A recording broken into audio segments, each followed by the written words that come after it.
बिस्मिल्लाहिर्रहमानिर्रहीम, अस्सलाम वालेकुम। आधे दिन की पूरी खबरों के साथ आप देख रहे हैं न्यूज़ एट 5। मैं हूं तारिक मतीन। आज ट्विटर पर हमने आपसे पूछा है कि तलोर के शिकार पर हर खासवाम पर पाबंदी होनी चाहिए। आप इसका जवाब हाँ, नहीं और मुझे दिलचस्पी नहीं के ऑप्शंस के साथ दे सकते हैं। प्रोग्राम के आखिर में हम इस पोल का रिजल्ट भी आपको दिखाएंगे। आपको बताएं, मोहतरमा बेनजीर भुट्टो की नवी बरसी के एक रोज बाद साबिक सदर जनरल रिटायर्ड परवेज मुशर्रफ ने मुतालबा किया है कि पीपल्स पार्टी को बेनजीर भुट्टो कत्ल केस में शामिल तफ्तीश किया जाए। साबिक सदर ने यह भी कहा है कि देखा जाए कि बेनजीर भुट्टो के कत्ल का फायदा किसको पहुंचा। उन्होंने कहा कि यह भी पूछा जाए कि रहमान मलिक जाए वकुआ से क्यों चले गए थे। साबिक सदर ने इस कत्ल के हवाले से यह कहा कि वो इस मामले में अदालत के तलब करने पर पेश होने के लिए तैयार हैं। साबिक सदर परवेज मुशर्रफ खुद भी बेनजीर कत्ल केस के मुल्जिमान में शामिल हैं और मोहतरमा बेनजीर भुट्टो ने अपनी जिंदगी में ही उनके हवाले से कई सवालात उठाए थे। मोहतरमा ने यह भी कहा था कि मुशर्रफ साहब ने उन्हें धमकी आमेज कॉल की थी और उन्होंने यह भी कहा था कि मुशर्रफ हुकूमत उन्हें वो सिक्योरिटी नहीं दे रही जिसका उन्होंने मुतालबा किया है। साबिक सदर ने ताजा तरीन गुफ्तगू में क्या कहा है, जानिए। को टेलीफोन कॉलें आई हैं जब वो गाड़ी में थी, जिसमें उनको उसके बाद उन टेलीफोन कॉलों के बाद वो ऊपर गई हैं, बाहर निकली हैं हैच में से। वो टेलीफोन कॉलें कौन कर रहा था? रहमान मलिक साहब कैसे उधर से एकदम से चले गए थे? तो इन चीज़ों की बातें हैं जो इन्वेस्टिगेट करें, मालूम तो करें जी। आपका कहने का मतलब ये है कि इसका दायरा बढ़ाकर रहमान मलिक और पीपल्स पार्टी को भी जो है शामिल तफ्तीश करना चाहिए। बिल्कुल, ये मालूम करना चाहिए इसके बारे में कि क्यों सबसे बड़ा बेनिफिशियरी कौन है उनके। इस मामले पर बात करते हैं। APML के रहनुमा अहमद रजा कसूरी मेरे साथ मौजूद है। अहमद रजा कसूरी साहब, बहुत शुक्रिया आपके वक्त का। फरमाइए, मुशर्रफ साहब जब ये कहते हैं कि देखा जाए बेनिफिशियरी कौन है मोहतरमा बेनजीर भुट्टो के कत्ल का, तो मुशर्रफ साहब क्या कहना चाह रहे हैं पीपल्स पार्टी के बारे में? देखिए, बात यह है कि जो कत्ल होता है तो कत्ल के जो मुहरकात होते हैं वो हैं जन, जेवर और जमीन। लेकिन इस कत्ल में ना जन है, ना जेवर है, ना जमीन। इसमें एक बहुत बड़ा पब्लिक ऑफिस है कि वो पब्लिक ऑफिस ट्रांसफर हुआ। देखिए, बात यह है कि मोहतरमा के जो कातिल हैं वो घर में ही हैं, वो बाहर नहीं है। और आपको याद होगा कि जब अपना आसिफ अली जरदारी आए। अहमद रजा कसूरी साहब, जब आप ये कह रहे हैं एक बहुत बड़ा पब्लिक ऑफिस है, कातिल घर में ही है, बाहर नहीं है, तो आप तो बराह रास्त इल्जाम लगा रहे हैं। देखिए, मैं तो जो परसेप्शंस हैं और जो कंक्लूजन ड्रॉ कर रहा हूँ, देखिए कि जब अपना जरदारी आए। कंक्लूजन आप मेरे दूसरे सवाल के बाद ड्रॉ कर रहे हैं। आपने खत्म कर लीजिए। आपने सवाल एक ऐसे बंदे को किया जिसके पास स्टोरेज ऑफ इंफॉर्मेशन है। बात यह है कि जब जरदारी आए तो उनसे पूछा कि आपने मोहतरमा की जो हिफाजत के लिए कोई लोग मामूर नहीं किए थे? तो उसने क्या कहा? उसने कहा कि मैंने ये ड्यूटी अपने जेल के दोस्तों को दी थी। तो ऐसा काम तो जेल के दोस्त ही करते हैं। और उसके बाद उसको किसी पंटर ने समझाया ये तुमने क्या कह दिया। उसके बाद एक ही दफा उसने कहा, उसके बाद उसने रिपीट नहीं किया। दूसरी बात है कि वो जो बिल बनाई गई, जिसको कहा गया कि ये जो है ये प्राइवेट डॉक्यूमेंट है जिसके जरिए इतना बड़ा पब्लिक ऑफिस ट्रांसफर हो गया। How could that be private document? That's a public document. और उसको मुमताज भुट्टो ने, जो कि बेनजीर के चचा थे, उन्होंने कहा कि हमें दिखाइए, वो मेरी भतीजी है, मैं उनका हैंडराइटिंग जो है पहचानता हूँ, मुझे दिखाओ। लेकिन आज तक वो विल नहीं दिखाई गई क्योंकि उसको कहा ये प्राइवेट है। It's not a private, it's a public will. तो चीज ये है कि ये जब बेनजीर जो हैं जब जलसे से बाहर खत निकल आई तो हुकूमत वक्त की जो जिम्मेदारी। आप एक सवाल का और जवाब दे दीजिए। इसी इंटरव्यू में मुशर्रफ साहब ने ये कहा कि उनके कत्ल में तालिबान सरबराह मुलव्वस थे, ड्रोन हमले में मारे गए। तो फिर ये जो बाकी इल्जामात हैं इनकी क्या हैसियत रह जाती है, जो आपने भी लगाए, मुशर्रफ साहब ने भी लगाए? देखिए, बात यह है कि जो इम्पोर्टेंट चीज है वो ये है कि जब मोहतरमा बाहर आई तो जब गाड़ी में बैठी, जो गवर्नमेंट ने रूट दिया हुआ था उस रूट से उसको रूट तब्दील कर दिया गया। अब अगर उस रूट पर कोई अगर ये वाकया हो जाता, ये एक्सीडेंट हो जाता, तो फिर गवर्नमेंट ऑफ द डे जिम्मेदार होती कि वो रूट पर हुआ, लेकिन उसको रूट बदल दिया गया। एक बार फिर संगीन इल्जाम लगाए अहमद रजा कसूरी साहब ने, मुशर्रफ साहब ने, APML ने और आसिफ अली जरदारी साहब के हवाले से बराह रास्त नाम लिए बगैर अहमद रजा कसूरी साहब ये कहते हैं कि घर में ही मौजूद हैं और विल पर भी उन्होंने सवाल उठाया। नाहिद खान साहिबा मेरे साथ मौजूद हैं। नाहिद खान साहिबा मोहतरमा बेनज़ीर भुट्टो की शहादत के वक्त गाड़ी में उनके साथ मौजूद थी। नाहिद खान साहब, आपने अहमद रजा कसूरी साहब की गुफ्तगू भी सुनी होगी। मुशर्रफ साहब ने यह कहा है कि रहमान मलिक साहब को पाकिस्तान पीपल्स पार्टी को शामिल तफ्तीश किया जाए, देखा जाए कि बेनिफिशियरी कौन है। जब आप मोहतरमा की जहां वो दफन की गई वहां पहुंची थी तो कारकुनों ने आपसे भी शिकवे किए थे। आप क्या कहती हैं इस पूरे मामले पर? देखिए जी, मैंने क्योंकि अभी आपने लाइन दी है तो मैंने थोड़ी सी बात सुनी है। मैंने जनरल मुशर्रफ साहब का इंटरव्यू मैंने नहीं सुना, लेकिन सबसे बड़ी बात जो मैं अभी कसूरी साहब की बात को मैंने सुना है, विद ड्यू रिस्पेक्ट मैं सिर्फ कसूरी साहब को इतना कहूंगी कि जिस वक्त गाड़ी निकली है तो जिस रूट से गाड़ी ने जाना था वहां पुलिस ने सारी गाड़ियां खड़ी करके रास्ता ब्लॉक किया हुआ था। सिक्योरिटी नाम की वहां कोई चीज नहीं थी और उस वक्त गाड़ी को कोई और नहीं हो सकता था सिवाय इसके कि हम उसको मरी रोड की तरफ बढ़े, क्योंकि वो रास्ता बंद था सारा। तो जो सबसे बड़ी जो मुशर्रफ साहब ने, जो आपने भी कोट किया है, जो कहा या नहीं कहा, जो भी उन्होंने कहा, लेकिन जो बीबी की इन्वेस्टिगेशन है, मैं पहले दिन से कहती हूँ कि बीबी की इन्वेस्टिगेशन के जो फ्लॉज है वो अब इतने आहिस्ता आहिस्ता सामने आने शुरू हो गए हैं कि 9 साल से इन्वेस्टिगेशन हो रही है। अगर कहते हैं कि जी ड्रोन अटैक में जो मारे गए, भाई किसने ये सारा साबित किया है कि बैतुल्ला महसूद ने मारा है? बैतुल्ला महसूद ने अगर मारा है तो उसको सबसे बड़ी बात ये कि बैतुल्ला महसूद की क्या दुश्मनी थी उनके साथ? क्या कोई नजरियाती इख्तिलाफ है या बैतुल्ला महसूद से उनका कोई जाती इख्तिलाफ था? या बैतुल्ला महसूद ने अगर मारा है, बैतुल्ला महसूद ने, फर्ज करे 1 मिनट के लिए मैं इनकी थ्योरी को ले लेती हूँ, लेकिन क्या बैतुल्ला महसूद को किसी ने हायर किया था? कि फैसिलिटेटर तो पार्टी जो कोई डोमेस्टिक लोग थे। बहुत शुक्रिया नाहिद खान। मोहतरमा की बरसी के बाद जनरल मुशर्रफ के इंटरव्यू ने एक बार फिर कुछ सवालात पैदा किए हैं, उन पर हमसे गुफ्तगू कर रही थी। एक ब्रेक लेंगे और ब्रेक के बाद बात करेंगे CPAC की। पाकिस्तान से एक वफ्द 6ठी JCC में शिरकत के लिए गया है। इस खबर से आपको अपडेट करें।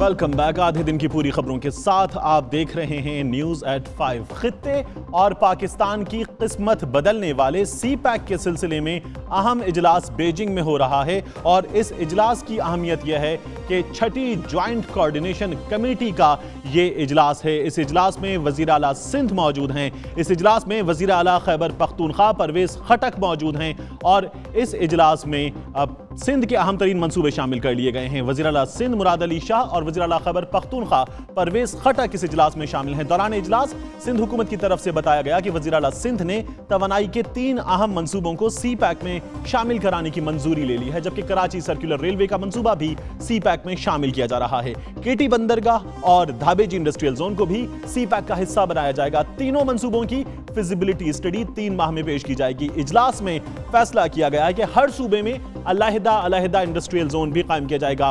मुश्तरका कोऑर्डिनेशन कमेटी में वज़ीर आला बलूचिस्तान नवाब सनाउल्लाह ज़ाहरी, वज़ीर आला गिलगित बल्तिस्तान हफीजुर रहमान और वज़ीर आला पंजाब की नुमाइंदगी सूबाई वज़ीर बराए इंडस्ट्रीज पंजाब शेख अलाउद्दीन कर रहे हैं। इस मामले पर बात करते हैं सीनियर तज्ज़ियाकार डॉक्टर हुसैन सोहरवर्दी साहब मेरे साथ मौजूद हैं। डॉक्टर साहब, बहुत शुक्रिया आपके वक्त का। वज़ीर आला खैबर पख्तूनख्वा वहाँ मौजूद, वज़ीर आला सिंध वहाँ मौजूद, तो सिग्निफिकेंस ये है कि अपनी सिफारिशात, अपने मुतालबात पेश करके CPAC पर इत्तिफाक राय पैदा करने का मौका है। बिल्कुल ऐसी बात दुरुस्त है, वैसा ही है। दर हकीकत यहाँ पर हम ये एक बैनुल अक़वामी मुआहिदा हुआ है 2 मुल्कों के दरमियान, लेकिन बस हमारी बदकिस्मती है कि यहाँ पर हर शख्स 1.5 दिन की मस्जिद बनाने की कोशिशों में था। लेकिन उसके साथ बेहतर ये हुआ है कि दोनों सूबों को जिनको के इख्तिलाफात थे, दोनों के चीफ मिनिस्टर्स वहाँ पहुंच गए हैं और उन्होंने किसी भी तरीके से चीनियों ने एडजस्ट किया है, यानी वो चाह रहे हैं कि डायरेक्टली उनको खुद को भी, चीनियों को भी एहसास हुआ है। मैं जो चाइना के एम्बेसडर हैं पाकिस्तान में, उन्होंने ये बात किया, उन्होंने माना कि क्योंकि दोनों सूबों में वो हुकूमतें, उस पार्टी की हुकूमतें नहीं है जो कि पाकिस्तान की वफाक में है, तो इस वजह से मैं ये एक्सपेक्ट कर रहा था कि ये इन दोनों को बुलाएंगे वहां पर, और वहां पर कोई ऐसा लाएअमल इख्तियार किया जाएगा जिसमें कि उनको भी ऑन बोर्ड लिया जाए, और कहीं किसी किस्म का कोई मामूली भी इख्तिलाफ है तो उसको दूर किया जाए। और उसकी वजह बहुत इंपॉर्टेंट है, यानी पाकिस्तान के जीडीपी की, सालाना जीडीपी का 20% खर्चा हो रहा है, जिसे कि $46 बिलियन आप कह रहे हैं।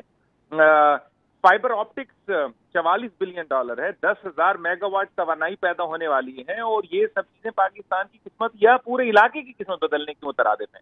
तो ऐसी सूरत हाल में ये अच्छा है कि कोई शख्स भी अगर मामूली से भी इख्तिलाफ रख रहा है तो उसको रिजॉल्व किया जाए, पूरे पाकिस्तान को एक आवाज से ये जो बैनुल अक़वामी जो मुआहिदा किया है चाइना के साथ पाकिस्तान ने, उस पे ऑन बोर्ड ले हो।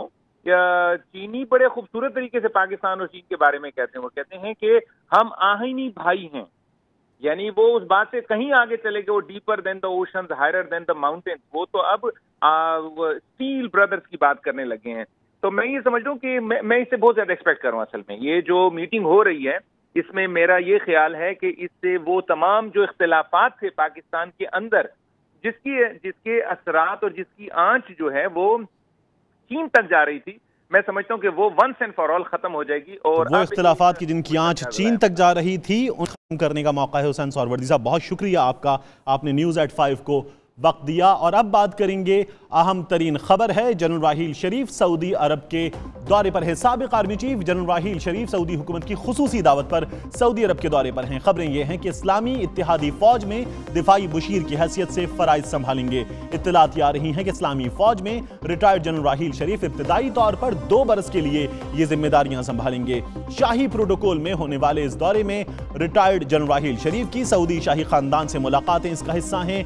39 मुल्कों की मुश्तरका फौज में बतौर दिफाई मुशीर की हैसियत से वो खिदमात सर अंजाम देंगे। इत्तलात के मुताबिक साबिक आर्मी चीफ ने इस्लामी मिलिट्री इत्तेहाद की जिम्मेदारी संभालने के लिए रजामंदी का इजहार कर दिया है।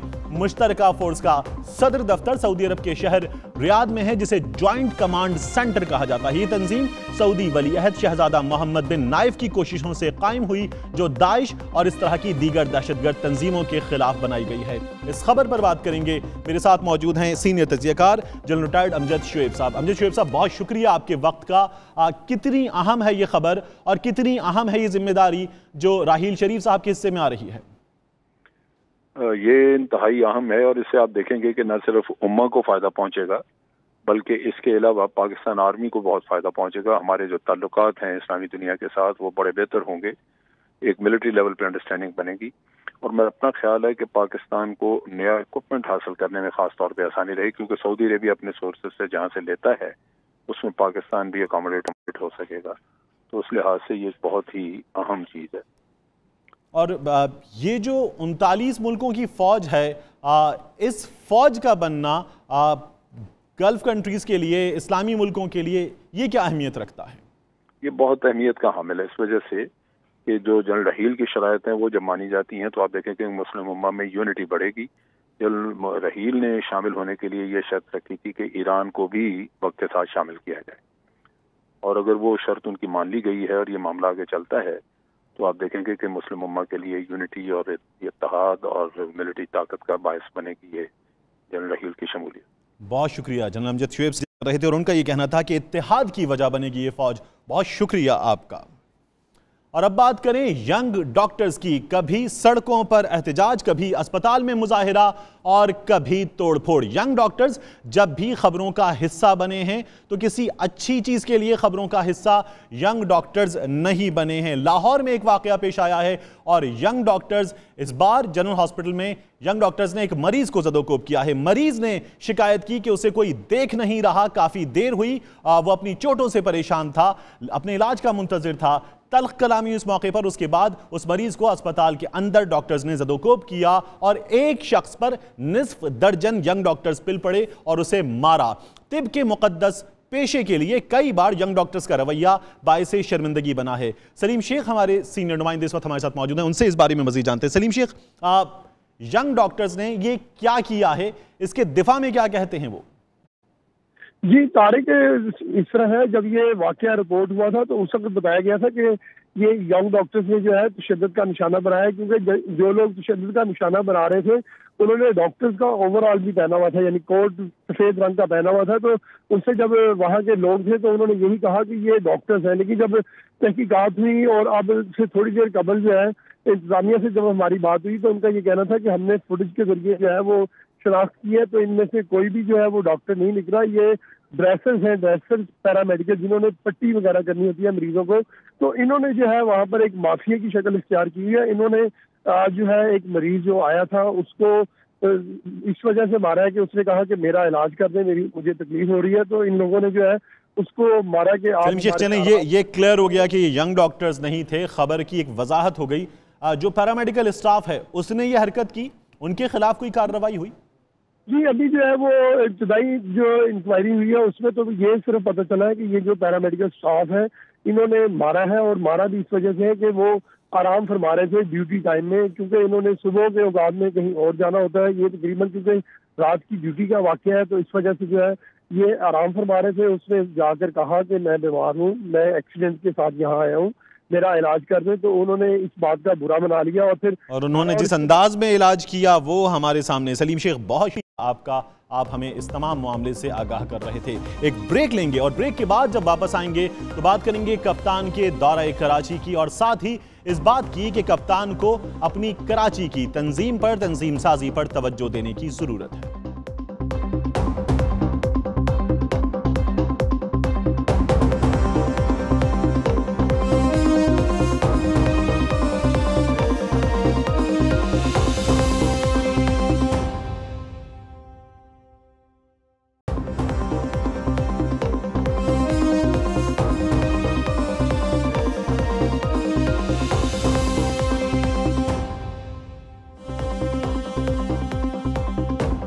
Welcome back. न्यूज़ एट 5 पोल में हमने आपसे पूछा है कि तलोर के शिकार पर हर खासो आम के लिए पाबंदी होनी चाहिए, हाँ नहीं और दिलचस्पी नहीं के ऑप्शंस के साथ आप इस सवाल का जवाब दे सकते हैं। इसका रिजल्ट हम आपको प्रोग्राम के आखिर में दिखाएंगे। पाकिस्तान तहरीक इंसाफ के चेयरमैन इमरान खान ने कराची में शौकत खानम अस्पताल का संगे बुनियाद रखा है। अपने इस दौरे में जहां उनकी फलाही मसरूफियात हैं, निजी मसरूफियात हैं, वहीं उनकी सियासी मसरूफियात भी हैं। वो एक कारकुन के अहल खाना के घर गए, उनसे इजहार ताज़ियत किया। अब वो जुनैद जमशेद मरहूम के घर गए हैं और वहां इजहार ताज़ियत कर रहे हैं। कराची के बदलते सियासी हालात में वो अपनी जमात की बुनियादें भी मजबूत करेंगे। कराची में पाकिस्तान तहरीक इंसाफ शहर के उमरा के इलाकों में मजबूत है, मगर मुतवस्सित और ज़ेरी मुतवस्सित तबके के इलाकों में पाकिस्तान तहरीक इंसाफ को अपनी जड़ें मजबूत करने की जरूरत है। मुल्क के सबसे बड़े शहर में PTI के रुकन टूटकर जहां PSP का हिस्सा बन चुके, वहीं इंतखाब से ऐन पहले अमजदुल्ला अमजद MQM को प्यारे हो गए थे। PTI कराची के बल्दियाती इंतखाबात में भी जमात इस्लामी से इत्तेहाद के बावजूद कोई बड़ी हिट लगाने में नाकाम रही थी। कप्तान का दौरा कराची और जमात की कराची में सूरत हाल पर बात करते हैं। नईमुल हक साहब इस वक्त न्यूज़ एट 5 के साथ मेरे साथ मौजूद। नईमुल हक साहब, बहुत शुक्रिया आपके वक्त का। आज भी जब वो फजल रहीम के घर पर मौजूद थे तो इमरान खान साहब से बात हुई, आसिफ अली जरदारी साहब पर, अनवर मजीद साहब पर, बनी गाला में बात हुई और इमरान खान साहब ने कहा कि बाज गेंदें खिलाड़ी को छोड़ देनी चाहिए। PTI आसिफ अली जरदारी साहब के हवाले से, पीपल्स पार्टी के हवाले से अब बहुत मोहतात है। जी देखें, इस वक्त पाकिस्तान पीपल्स पार्टी की जानिब से बाकायदा तौर पर किसी लाएमल का ऐलान नहीं हुआ है। हम मुंतज़िर हैं कि अगर वो कोई सियासी सरगर्मियां शुरू करते हैं और अगर हमसे उन्होंने किसी ताउन की दरख्वास्त की तो उस पर फिर हम गौर करके अपने रद्द-ए-अमल का इज़हार करेंगे। मगर इसके साथ साथ मैं आपकी तवज्जो दिलाऊंगा कि पिछले 2 हफ्ते पहले हमने सेनेट में मुश्तरका तौर पर पाकिस्तान पीपल्स पार्टी और तहरीक इंसाफ ने एक बिल पास करवाया है जिसका ताल्लुक एक कमीशन के क़याम से है जो पाकिस्तान में करप्शन के खिलाफ तहकीकात करेगा। इसके साथ साथ जहाँ तक पनामा का ताल्लुक है, आप जानते हैं कि TOR में भी हमने पाकिस्तान पीपल्स पार्टी ने और जमातों ने मिलकर एक मुश्तरका हिकमत अमली तैयार की थी और 7 नुकात तैयार किए थे। तो उस हद तक तो तावन जारी है, कभी टूटा ही नहीं था। उसकी शक्लें मुख्तलिफ सामने आ रही हैं। हम ज़ाहिर है हमारे जलसे शुरू हो गए हैं और हमने इलेक्शन कमीशन के अलावा हम सुप्रीम कोर्ट में भी केसेस चल रहे हैं। तो जो कराची की जो सूरत हाल है, इमरान खान साहब जो दौरा कर रहे हैं, आप बखूबी वाकिफ हैं कि इस वक्त कराची की सूरत हाल बड़ी सियासी सूरत हाल बड़ी गैर यकीनी है। वहां पे किसी भी पार्टी का पल्ला भारी नजर नहीं आता और ये एक खुला मैदान है जिस पर मैं समझता हूँ कि अगर हमने संजीदगी से एक मस्बत लाएमल कराची वालों के लिए तैयार करके उन तक पहुंचा दिया तो मुझे उम्मीद है कि जो 20 कौमी असेंबली की सीटें हैं उसमें से काफी सीटें हम जीत सकते हैं। लेकिन आप इस तासुर को कैसे जाहिर करेंगे कि पाकिस्तान तहरीक इंसाफ कराची के पोश इलाकों में स्ट्रांग है? कराची के मुतवस्सित ज़ेरी मुतवस्सित इलाकों में पाकिस्तान तहरीक इंसाफ को बहुत काम करने की जरूरत है, वहां पाकिस्तान तहरीक इंसाफ की मौजूदगी वैसी नहीं है। बिल्कुल सही कह रहे हैं, हमने बहुत काम करना है, मगर एक बात मैं यकीन के साथ कह सकता हूं कि इस वक्त कराची में अगर सबसे ज्यादा बड़ी तंजीम किसी भी जमात की है तो वो तहरीक इंसाफ की है।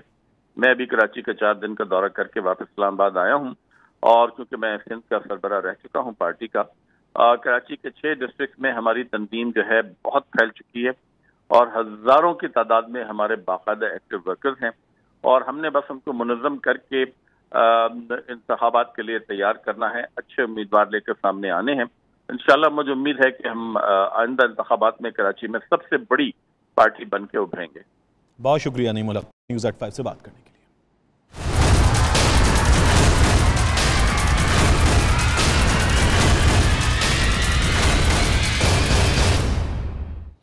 हुकूमत पाकिस्तान के सिफारतकारी के टूल तलोर के शिकार को एक बार फिर अदालत में चैलेंज कर दिया गया है। लाहौर हाईकोर्ट से रुजू करते हुए एक शहरी नईम सादिक ने कहा है कि तलोर एक नायाब परिंदा है और पंजाब वाइल्ड लाइफ एक्ट के तहत इसका शिकार नहीं किया जा सकता, लेकिन हुकूमत ने कतर के शाही खानदान के अफराद को इसके शिकार की इजाजत दे दी है। अदालत इसे कलदम करार दे। एक जानिब कतर के शाही खानदान को दी गई इजाजत पर हुकूमत पर की जाने वाली तनकीद का तूफान थमा नहीं कि वफाकी हुकूमत ने सूबा सिंध और बलोचिस्तान में नायाब परिंदे के शिकार के लिए बहरीन की शाही शख्सियात को भी खुसूसी इजाजतनामे जारी कर दिए हैं। बहरीन के शाह के एक बुजुर्ग रिश्तेदार, उनके मुशीर दिफा, एक फील्ड मार्शल और आर्मी चीफ, जबकि शाही खानदान के दीगर 2 अरकान इजाजत हासिल करने वालों में शामिल हैं। इसके साथ साथ मारूफ समाजी और शोबिस शख्सियत फरियाल गौहर ने भी एक पिटीशन लाहौर हाईकोर्ट में दरखास्त दायर कर दी है, जिसमें उन्होंने अदालत से इस्तदा की है कि नायाब जंगली हयात के तहफ़्फ़ुज़ और हैवानात के इंसानी तस्कीन के लिए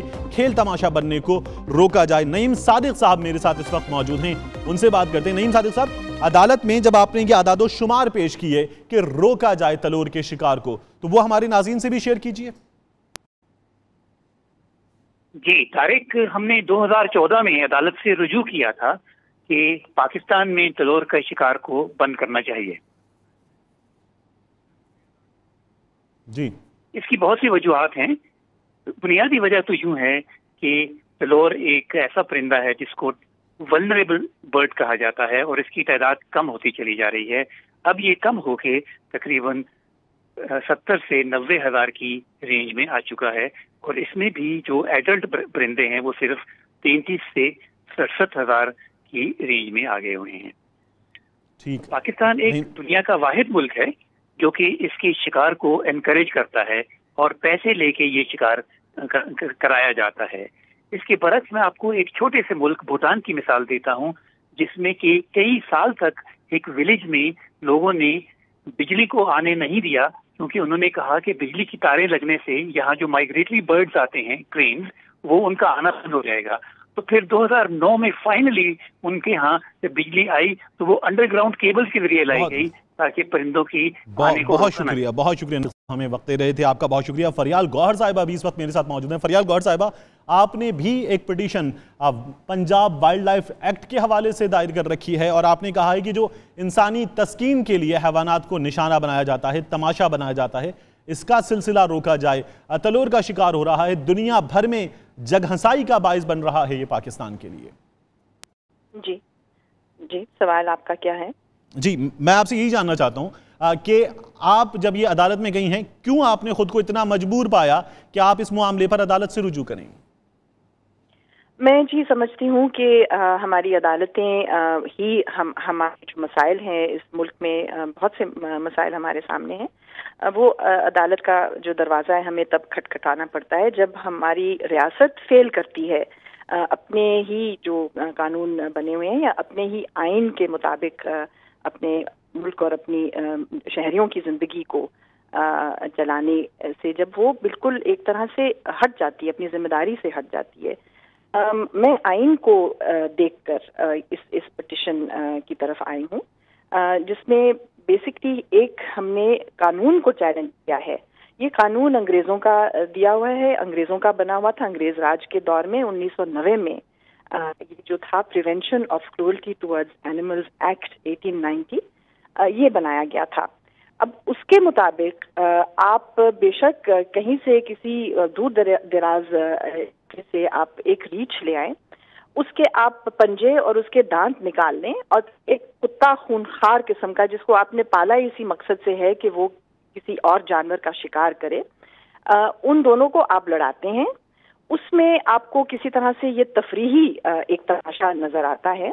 मैं समझती हूँ, और मेरे जो वकील हैं वकार मीर साहब, वकास मीर साहब, उन्होंने बहुत अच्छा एक पिटिशन लिखा है जिसमें हम इस कानून को चैलेंज कर रहे हैं। उसकी एक क्लॉज है सेक्शन 6C जिसके मुताबिक अगर वो जानवर एक दूसरे का नुकसान नहीं करते तो फिर ये बिल्कुल जायज़ है और आपको इस किस्म की तफरीह जो है ये इस पर पाबंदी नहीं होगी। अब देखें, इसकी अगर हम तारीखी पस मंज़र में देखें तो जब अंग्रेज़ों ने कानून साजी की तो वो अपने मकसद के लिए की।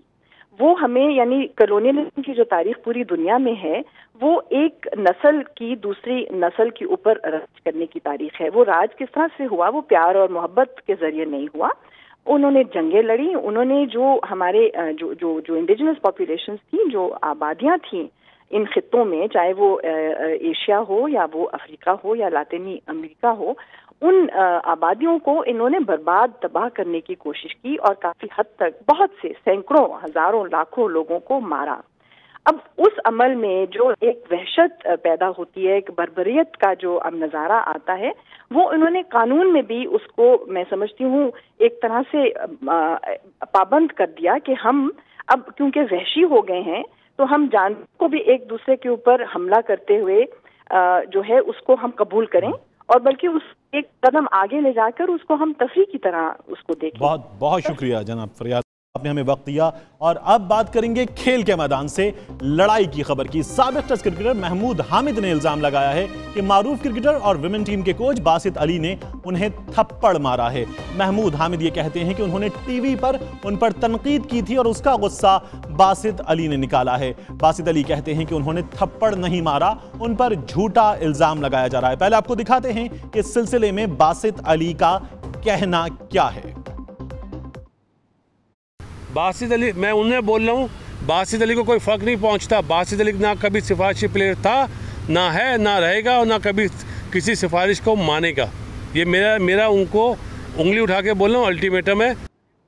और इसी ताज़ा तरीन सूरत हाल जानेंगे महमूद रियाज कराची से, हमारे नुमाइंदे इस वक्त मेरे साथ मौजूद हैं। महमूद रियाज, क्या माजरा है? बासित अली कहते हैं थप्पड़ नहीं मारा, महमूद हामिद कहते हैं उन्हें थप्पड़ मारा गया है। वो ये भी बताते हैं कि सीढ़ियां उतर कर आए, किस जानिब से आए और किस जगह थप्पड़ मारा। कुछ सबूत नहीं मिला इस बात का?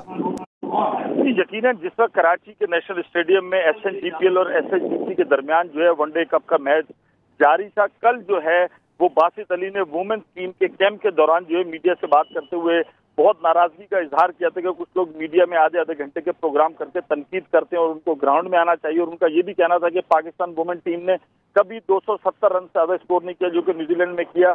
और आज जो ये खबरें आई कि जब इन दोनों खिलाड़ियों का आमना सामना हुआ तो बासित अली ने जो है वो महमूद हामिद को थप्पड़ मारा, जो कि खुद भी इंटरनेशनल खिलाड़ी और पाकिस्तान की तरफ से एक वनडे की नुमाइंदगी कर चुके हैं। जबकि बाद में जब बासित अली से हमारी बात हुई तो बासित अली ने कहा कि मैंने थप्पड़ नहीं मारा। लेकिन अब से कुछ देर कबल PCB के चेयरमैन शहरियार खान कराची के अंदर हाई परफॉर्मेंस एकेडमी का इफ्तिताह कर रहे थे। उन्होंने मीडिया से बात करते हुए कहा है कि इसकी तहकीकाती कमेटी बनाई जाएगी और किसी भी आदमी को इस चीज की इजाजत नहीं दी जाती कि फिजिकल चाहे गाली दी हो या तनकीद की हो, कुछ भी हो, कि वो हाथ उठाए। तो जो अगर बासित अली ने साबित हो जाता है कि हाथ उठाया है तो उनको किसी सूरत भी माफ नहीं किया जाएगा। इस वक्त हम बताएंगे बासित अली जो है वो पाकिस्तान वुमेन्स टीम के हेड कोच हैं, SNGPL के हेड कोच हैं। इसके अलावा पाकिस्तान क्रिकेट टीम की जो जूनियर सिलेक्शन कमेटी है उसको भी हेड कर रहे हैं और उनके बारे में कहा जाता है कि वो काफी PCB के मंजूर नजर हैं, जबकि दूसरी तरफ महमूद हामिद हैं। अब जिसने थप्पड़ मारा है वो कहता है मैंने तो थप्पड़ नहीं मारा, जबकि महमूद हामिद ने खुद हमसे बात की, 92 न्यूज से बात की, और उनका ये कहना था कि उन्होंने इंतहाई बदतमीजी के साथ मुझे थप्पड़ मारा, मैं इसका जवाब दे सकता था। तो यकीनन अब जो गेम ऑफ जेंटलमैन क्रिकेट जिसको कहा जाता था वो नहीं रहा, कि बात जो है अब वो बातचीत से बढ़ती हुई चाटें और थप्पड़ों तक पहुंच गई है। तो इसमें पीसीबी को सख्त एक्शन लेना चाहिए कि किसी एक आदमी। तशवीशनाक है महमूद रियाज, बहुत शुक्रिया। हामिद इस मामले पर क्या कहते हैं, वॉच दिस। कहते हैं कि आप टीवी पे बैठ के हमारे खिलाफ बोल रहे हो, जो आप बोलेंगे उसी की बात करेंगे ना हम। आप पाकिस्तान टीम में बोल रहे हो कि SNGPL के से खेलो और पाकिस्तान से खेलो, तो आप नहीं करते रहे और ज़िंदगी भर लाइकिंग डिसलाइकिंग आपने लड़कों को अंदर नहीं डाला। आप डिपार्टमेंट के साथ क्या करते रहे हो, आप अपनी डिपार्टमेंट के खिलाफ बातें कर रहे हो और फिर थप्पड़े मार रहे हो उस पर कुछ। बिल्कुल, मैं तो चेयरमैन साहब को ये बात करूंगा कि ऐसे लोगों को आपने क्यों रखा हुआ है जो किसी की रिस्पेक्ट नहीं करना जानते, अपने ऊपर क्रिटिसाइज हो तो उस पर बर्दाश्त नहीं करते, थप्पड़े मारने लगते हैं यहाँ पर प्लेयर्स के, कल को वो किसी और को भी मारेंगे।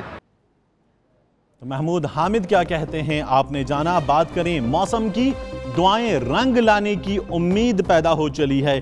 महकमा मौसमियात ने खुशखबरी दी है कि आइंदा हफ्ते मुल्क में बारिशों का इम्कान है।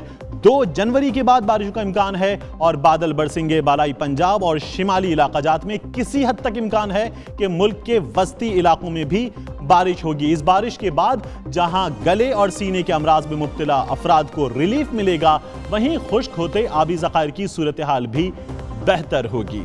और अब आखिर में बात बाजार अपडेट की, तो बाजार अपडेट में हम आपको बताएं, सबसे पहले बात करेंगे गोल्ड रेट्स की, और गोल्ड रेट्स आप तक पहुंचाएं कराची, लाहौर और इस्लामाबाद में। एक बार फिर जो गोल्ड रेट्स हैं वो यकसा हैं, और कराची में सोने के निर्ख हैं 49,700 रुपये, लाहौर में सोने के निर्ख हैं 49,700 रुपये, और इस्लामाबाद में भी ये निर्ख 49,700 रुपये ही हैं। चांदी के निर्खों की अगर बात करें तो आप देख सकते हैं कि 634 रुपये 28 पैसे कराची में, 634 रुपये 28 पैसे लाहौर में, और इस्लामाबाद में भी चांदी के निर्ख 634 रुपये 28 पैसे हैं। इसके बाद अगर बात की जाए करेंसी मार्केट की, तो अमरीकी डॉलर 108 रुपये 25 पैसे में ट्रेड कर रहा है, बरतानवी पाउंड 132 रुपये में, दिरहम 29 रुपये 5 पैसे में ट्रेड कर रहा है, यूरो ट्रेड कर रहा है 112 रुपये 25 पैसे में, सऊदी रियाल 28 रुपये 7 पैसे में। और अब इसके बाद अगर हाल जाने पाकिस्तान स्टॉक एक्सचेंज का,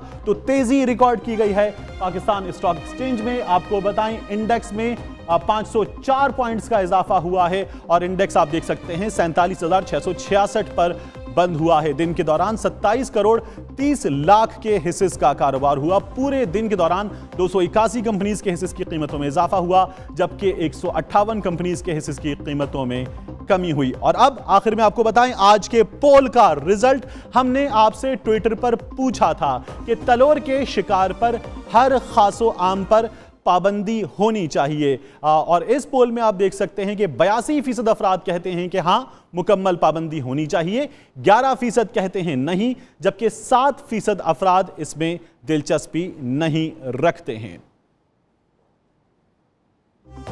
आधे दिन की पूरी खबरों के साथ आप देख रहे थे न्यूज़ एट 5। तारिक मतीन आपसे इजाजत चाहता है।